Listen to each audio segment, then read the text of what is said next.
Hi students, I am Shubham Sharma. Welcome all of you to the Bright Star Engineering classes, New Delhi Facebook page and YouTube channel. Students, आज से मैं आप लोगों को एक चीज़ बताना चाहते हैं। अब तक हमारे इंस्टीट्यूट को ब्राइट स्टार कैरियर क्लासेस के नाम से जाना जाता था।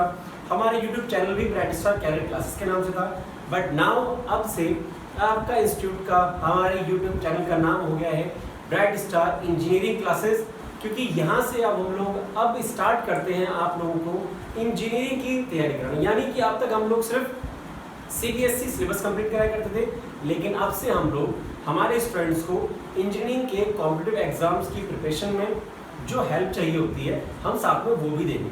तो जो भी बच्चा इंटरेस्टेड हो इंजीनियरिंग लेवल की तैयारी करने के लिए एंट्रेंस टेस्ट की, वो प्लीज़ हमसे कांटेक्ट करें। और बच्चों, अब जो आप ये वीडियो देखने जा रहे हो, प्लीज़ इस वीडियो को पूरी देखना, बीच में स्किप मत करना। आज हम स्टार्ट करने वाले हैं क्लास 9th चैप्टर 2 पॉलिनोमियल्स के बारे में। जैसे कि मैं हमेशा बोलता हूँ आपको कि जब भी हम कोई चैप्टर स्टार्ट करते हैं उससे पहले हम उसका इंट्रोडक्शन पढ़ते हैं। बच्चों, इंट्रोडक्शन किसी भी चैप्टर का, किसी भी एक्सरसाइज का बहुत ज़रूरी होता है। अगर हमें इंट्रोडक्शन नहीं पता होगा तो हम कैसा लगेगा, अचानक से हमने चैप्टर का नाम पढ़ा और हमने से एक्सरसाइज शुरू कर दी, क्वेश्चन पढ़ा, क्वेश्चन का आंसर लिखना शुरू कर दिया। तो इसका मतलब बच्चे, पता है क्या होता है, बहुत से बच्चे ऐसे करते हैं, लेकिन उसमें दिक्कत ये आती है कि हम लोग सिर्फ कॉन्सेप्ट से दूर हट जाते हैं। हम क्या करते हैं, स्टेप्स को याद करना शुरू कर देते हैं, जो कि बहुत गलत होता है। हाँ, इंट्रोडक्शन में टाइम लगता है, बट बच्चों आप लोग के कॉन्सेप्ट बहुत ही स्ट्रॉन्ग हो जाएंगे उसके अंदर। आप लोग इस चैप्टर को, पॉलिनोमियल को आगे भी अपनी क्लासेस में पढ़ोगे, तो इंट्रोडक्शन को ध्यान से देखना और पूरी वीडियो को कंप्लीट देखना और हर एक पॉइंट पर ध्यान रखना। तो स्टूडेंट्स, स्टार्ट करते हैं हमारा introduction of chapter 2 class 9th polynomial. तो पहले पॉलिनोमियल से पहले बच्चों हम लोगों को आप एक टर्म पता होना चाहिए, हम बोलते हैं अलजेब्रिक एक्सप्रेशन। बहुत बच्चे होते हैं, कंफ्यूज हो जाते हैं अलजेब्रिक एक्सप्रेशन को लेके कि क्या है अलजेब्रिक एक्सप्रेशन। ऐसा नहीं कि हम 9th में आ चुके हैं या आप जब 10th में जाओगे, आपको 11th-12th क्लास का बच्चा हो तो उसे पता ही हो। तो आपको हमेशा क्या करना है, अपने बेसिक स्ट्रॉन्ग रखने हैं। तो बच्चों, अलजेब्रिक एक्सप्रेशन होता है अ कांस्टेंट वैल्यू, यानी आप एक कांस्टेंट वैल्यू को लोगे और हम एक वेरिएबल वैल्यू को लोगे। क्लियर बच्चे? तो अब जब कांस्टेंट वैल्यू और वेरिएबल को जब आप साथ में लिखते हो तो बच्चों हम उसे क्या बोलते हैं, अलजेब्रिक एक्सप्रेशन।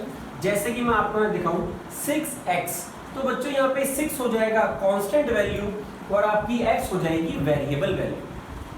2x + 1 में हम बोले तो 2 हमारा कांस्टेंट वैल्यू है बच्चे, और 1 भी हमारा कांस्टेंट वैल्यू है। आई होप सो कोई कंफ्यूजन आप लोगों को नहीं रही होगी अब यहाँ पे। अब हम एक बार थोड़ा कांस्टेंट के ऊपर थोड़ा और बात करेंगे। बच्चों, वीडियो थोड़ी लंबी चलने वाली है तो थोड़ा हर चीज ध्यान से देखना। कांस्टेंट वैल्यू का मतलब होता है बच्चों, इन अ प्रॉब्लम, यानी कि कोई सिचुएशन है, कोई प्रॉब्लम है, it's value does not change. तो ये वो ऐसी वैल्यू होती है जो कभी चेंज नहीं होती है। जैसे मैं बात करूं आपसे, एक महीने में 30 दिन होते हैं, लेकिन मैं बात करूं जुलाई मंथ की और सन 2018 की, 20 की, 15 की, 16 की, तो आप बच्चों उसमें क्या देखते हो कि जो ये मंथ और ये जो ईयर है बच्चों, ये नहीं बदलता, लेकिन जो तारीखें हैं वो बदलती रहती है। 1 आ जाएगा, 2 आ जाएगा, 3 आ जाएगा, 4 आ जाएगा, 18 आ जाएगा। यानी कि मंथ की जो डेट्स हैं वो बदलती है, लेकिन ये जो मंथ है और आपका जो ये ईयर है ये नहीं बदलता। तो बच्चों, ये हमारी हो जाएगी कांस्टेंट वैल्यू, और जो डेट है हमारी मंथ्स की वो हो जाएगी वेरिएबल, क्योंकि वेरिएबल को वेरी कौन कर रहे हैं यहाँ पे, डेट्स। तो मंथ और ईयर हमारा क्या हो गया, कांस्टेंट, क्योंकि एक फिक्स हो चुका वहां पे, लेकिन डेट क्या है आपकी, चेंज हो रही है बच्चों। तो कांस्टेंट किसे बोलेंगे हम, डेट को, और वेरिएबल किसे बोलेंगे, डेट को, और कांस्टेंट किसे बोलेंगे, मंथ एंड ईयर।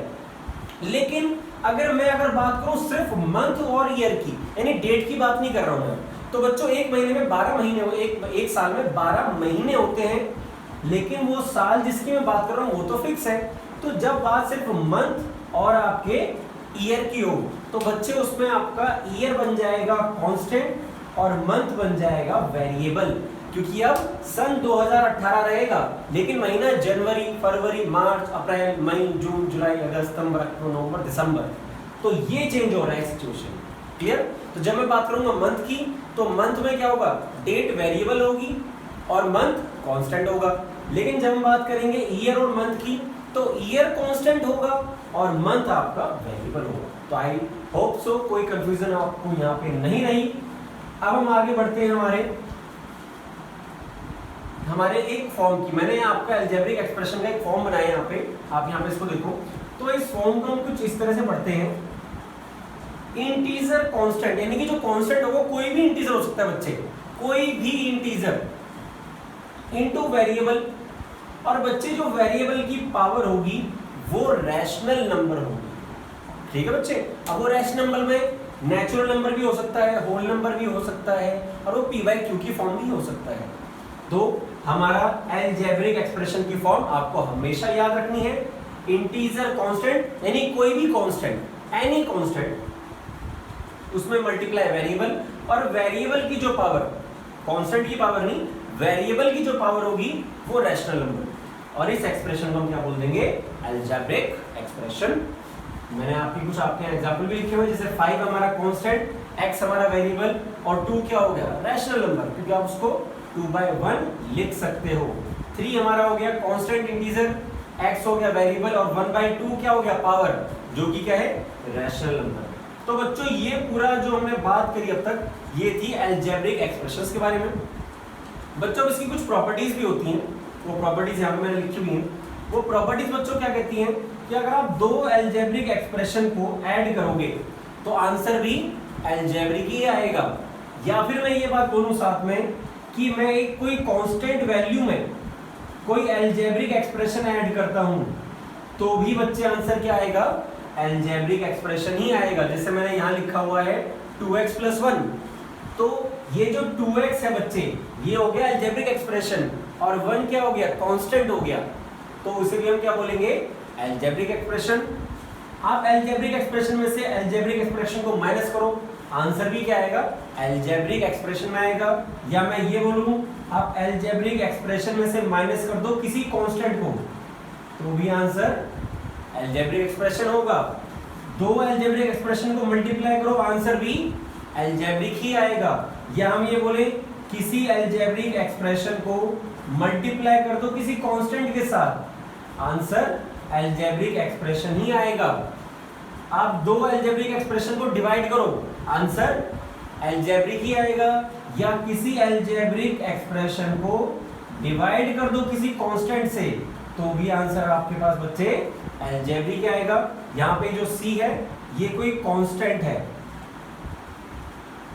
ठीक है बच्चों। हो सकता है कई बार आप लोगों को पढ़ने में दिक्कत होती है, तो मैं इसलिए बोलते हुए रहता हूँ, तो उस पर भी थोड़ा आप लोग ध्यान रखा करो। तो ये बच्चों हमारी प्रॉपर्टीज होती है अलजेब्रिक एक्सप्रेशन के बारे में। जो हमें पढ़ना था वो हमने पूरा डिटेल में पढ़ लिया, समझ में आ गया, कोई कंफ्यूजन वाली बात नहीं रही है। अगर फिर भी रह गई हो तो वीडियो को दोबारा देखो, जब तक ये पार्ट आगे समझ में ना जाए आगे मत बढ़ना, बहुत जरूरी है। अब हम स्टार्ट करेंगे हमारे पॉलिनोमियल, यानी कि जो हमारा चैप्टर का नाम। अब ये पॉलिनोमियल क्या होता है बच्चों, पॉलिनोमियल अलजेब्रिक एक्सप्रेशन की एक ब्रांच है, उसी में से निकला हुआ एक पार्ट है। जैसा हम ये बोलते हैं ना कि होल नंबर में ही नेचुरल नंबर होते हैं होल नंबर 0 1 2 3 4, नेचुरल नंबर 1 2 3 4, तो नेचुरल नंबर जो हुए वो होल नंबर में इसको निकले। तो इसी तरह से बच्चों जो हमारा पॉलिनोमियल है वो भी अलजेब्रिक एक्सप्रेशन में से निकला है। तो आप ये कह सकते हो जितने भी अलजेब्रिक एक्सप्रेशन हैं वो होल नंबर होंगे, बट सारे होल नंबर वो अलजेब्रिक एक्सप्रेशन नहीं हो सकते। ये बात नोट कर लो, और आपकी पॉइंट होते हैं जो बाद में हमें काफी हेल्प करते हैं। तो पॉलिनोमियल के बारे में कहता है algebraic expression in which power of variable, यानी कि जो वेरिएबल की पावर होगी बच्चे वो एक होल नंबर होगी। यानी हम जो ये यहाँ पावर लिखते थे, पावर 1 लिख रहे हैं, पावर 1 लिख रहे हैं, पावर 2 लिख रहे हैं, तो ये हमारे क्या हो गए बच्चे, पॉलिनोमियल हो गए। लेकिन बच्चों मैं अगर बात करूं इस एग्जांपल की 3x की पावर 1/2, ये एक अलजेब्रिक एक्सप्रेशन तो है बच्चे, पर ये पॉलिनोमियल नहीं है, क्योंकि पॉलिनोमियल होने के लिए जो पावर्स हैं उनका होल नंबर होना जरूरी है, जबकि इस एग्जांपल में वेरिएबल की पावर एक p/q फॉर्म है। तो p/q फॉर्म क्या होता है? Rational number. तो अलजेब्रिक एक्सप्रेशन की जो पावर है वो आपकी रैशनल नंबर हो सकती है, लेकिन पॉलिनोमियल की जो पावर है वो हमेशा होल नंबर होगी। क्लियर बच्चों? यानी कि पॉलिनोमियल में अगर वेरिएबल की पावर 0 है तो चल जाएगा, लेकिन वो p/q की फॉर्म में या नेगेटिव फॉर्म में नहीं होनी चाहिए कभी भी। ठीक है बच्चों? तो ये था पॉलिनोमियल का इंट्रोडक्शन। बहुत अच्छे से हमने सीखा इसको। इसका मैंने जैसे यहाँ अलजेब्रिक एक्सप्रेशन का फॉर्म तैयार करा था ना, वैसे मैंने पॉलिनोमियल का भी तैयार करा है आप लोगों के लिए। क्या लिखा मैंने? Constant into variable, constant multiply करा वेरिएबल, और वेरिएबल की पावर बच्चे होल नंबर, वेरिएबल की पावर होल नंबर रखनी है तो वो क्या बन जाएगा? एक पॉलिनोमियल बन जाएगा। तो यहां से हम क्या कंक्लूजन निकालते हैं? All polynomials are algebraic expression, but all algebraic expression are not, sorry, all polynomial are algebraic, but जितने भी algebraic expression आप उसे polynomial नहीं कह सकते वहां पे। ठीक है बच्चों? जैसे अब यहाँ पे क्या आ गया? अभी एक algebraic expression तो है, लेकिन ये एक polynomial है। ओके बच्चों? तो ये polynomial के बारे में हमने सीखा। अब हम आगे बढ़ते हैं, कुछ polynomials की टर्म्स हैं आगे हमारी, वो हमें डिस्कस करनी है। तो पहला आता है बच्चे कांस्टेंट पॉलिनोमियल। कांस्टेंट पॉलिनोमियल क्या होता है बच्चे? कांस्टेंट पॉलिनोमियल एनी नंबर, कोई भी नंबर एक्सेप्ट 0, यानी कि 0 को छोड़ के, कोई भी नंबर 0 को छोड़ के can be called constant polynomial, उसे आप कांस्टेंट पॉलिनोमियल बोल सकते हो। जैसे मैंने यहाँ पे लिखा है 5, तो 5 एक कांस्टेंट है, लेकिन ये कांस्टेंट पॉलिनोमियल बोला जाएगा। अब आप कहोगे सर इसमें वेरिएबल तो है नहीं, तो आप इसे कांस्टेंट पॉलिनोमियल क्यों बोल रहे हो? क्योंकि पॉलिनोमियल के लिए तो कांस्टेंट के साथ वेरिएबल का मल्टीप्लाई होना जरूरी है, और वेरिएबल की पावर होल नंबर होना जरूरी है। तो बच्चों एक बात देखो, आप 5 को 5 इंटू एक्स की पावर 0 भी तो लिख सकते हो। x क्या है? वेरिएबल है, और वेरिएबल की पावर क्या है? 0, और 0 क्या होता है? Whole number. 5x की पावर 0। और हमें एक बात का और भी पता है कि किसी भी वेरिएबल की पावर अगर 0 हो उसे आप क्या लेते हो? 1 लेते हो। तो बच्चे हमने यहाँ पे क्या कर दिया? 5 इंटू 1 कर दिया, और ये क्या बन गया? 5 बन गया। क्लियर बच्चे? तो यानी अगर कोई सिंगल डिजिट लिखी हुई है तो क्या हम उसको बोलेंगे? It is a constant term because the variable power is 0। तो ये कांस्टेंट पॉलिनोमियल समझ में आया आपके? अब मैंने यहाँ लिखा था एक्सेप्ट 0, यानी कि 0 को छोड़ के।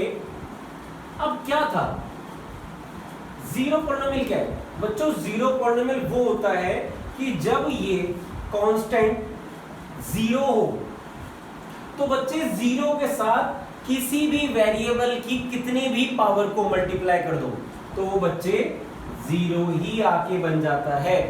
तो जब आपका कांस्टेंट 0 होगा तो हम क्या बोलेंगे? 0 पॉलिनोमियल। क्लियर बच्चे? बहुत दोनों आसान टर्म थी। सिंगल डिजिट लिखी हुई है उसे हम बोल देंगे कांस्टेंट टर्म, और 0 को हम क्या बोलेंगे? 0 पॉलिनोमियल। भले ही वेरिएबल की पावर कोई भी होल नंबर हो, 0, 1, 2, 3, 5, 10, 15, कितनी भी, लेकिन कहलाएगा जाएगा वो 0 पॉलिनोमियल।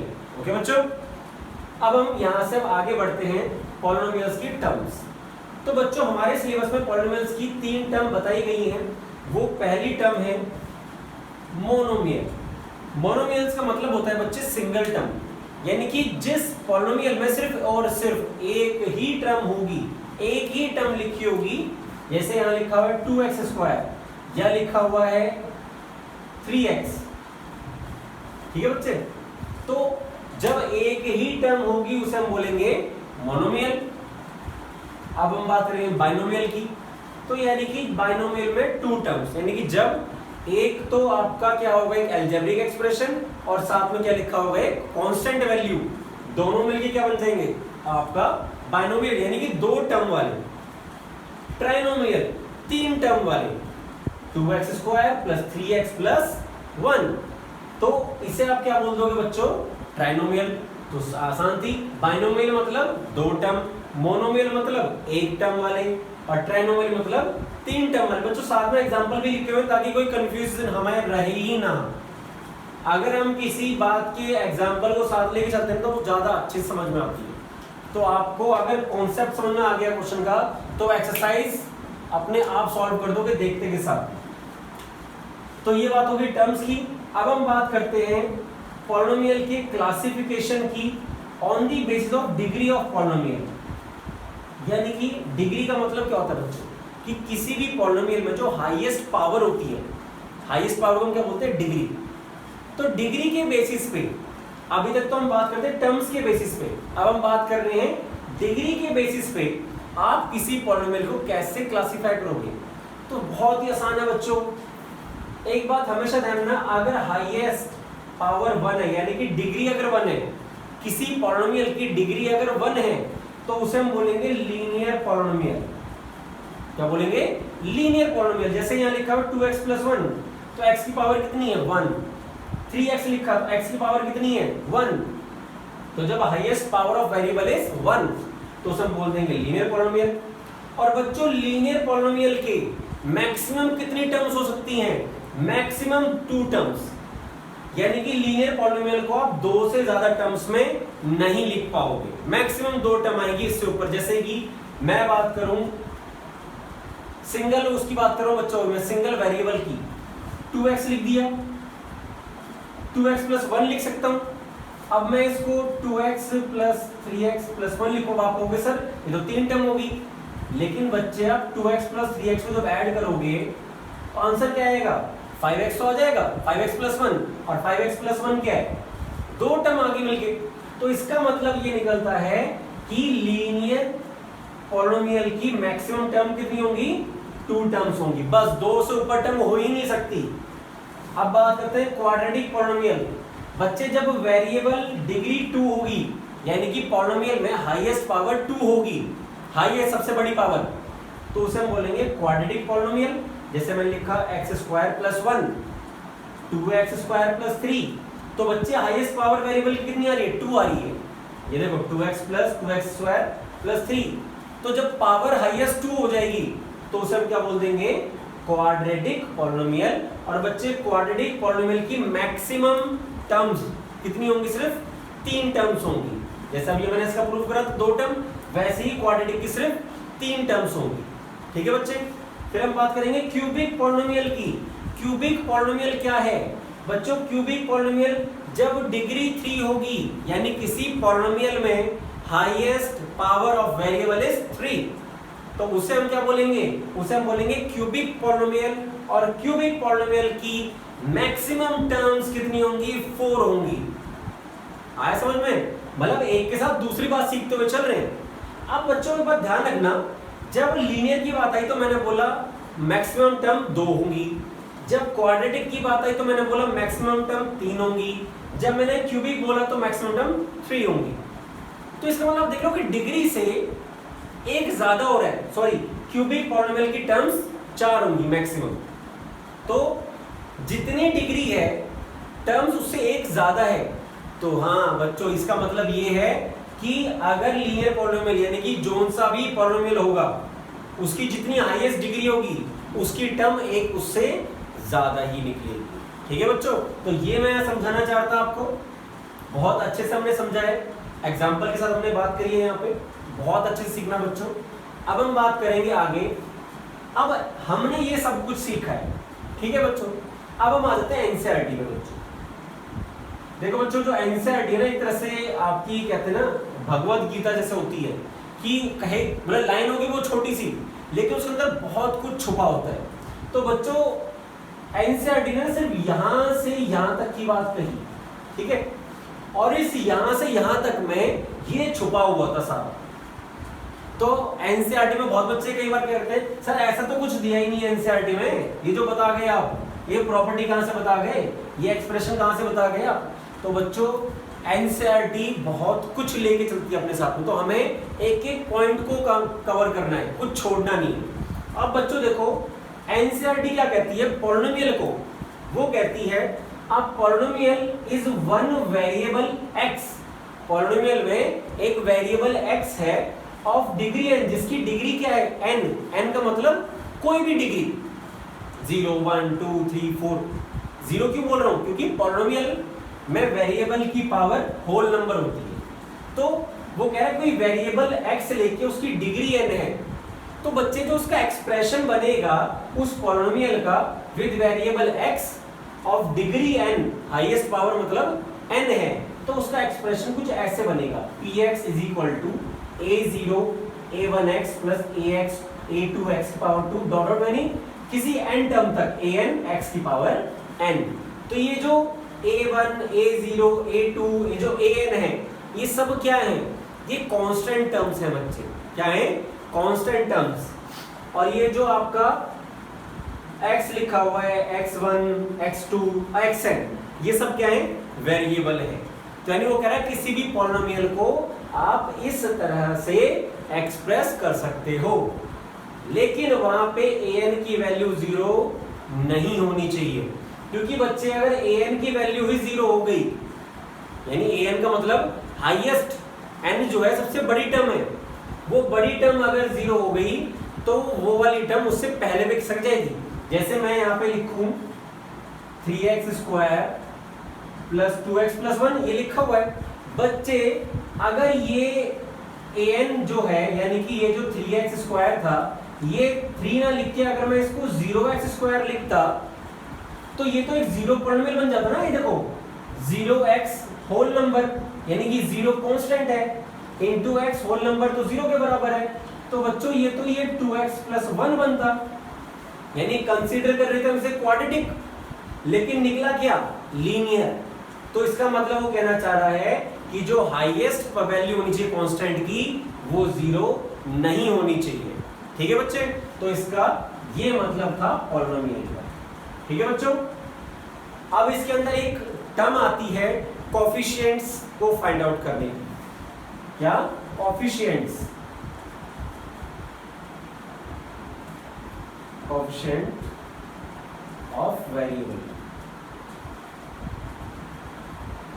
कोफिशिएंट ऑफ वेरिएबल आपको फाइंड करने, तो बच्चे जैसे लिखा हुआ है 2x स्क्वायर प्लस 1, तो बच्चे आपसे वो बोलता है x स्क्वायर का कोफिशिएंट बताओ। तो बच्चे हमेशा ध्यान रखना, वेरिएबल के साथ जो कांस्टेंट वैल्यू होती है, वेरिएबल के साथ जो कांस्टेंट वैल्यू होती है, उसी को आप क्या बोलते हो? उसी को आप बोलते हो कोफिशिएंट। कोफिशिएंट समझ में आ गया बच्चों? आपसे क्वेश्चन आया 3x cube plus 2x square plus 4x plus 1 is equal to 0, या कोई चलो 0 डालो, पॉलिनोमियल है कोई। ठीक है बच्चे, अब वो बोल रहे हैं x स्क्वायर का कोफिशिएंट बताओ, सिर्फ x स्क्वायर का, सिर्फ x स्क्वायर का। तो आप क्या बोलोगे?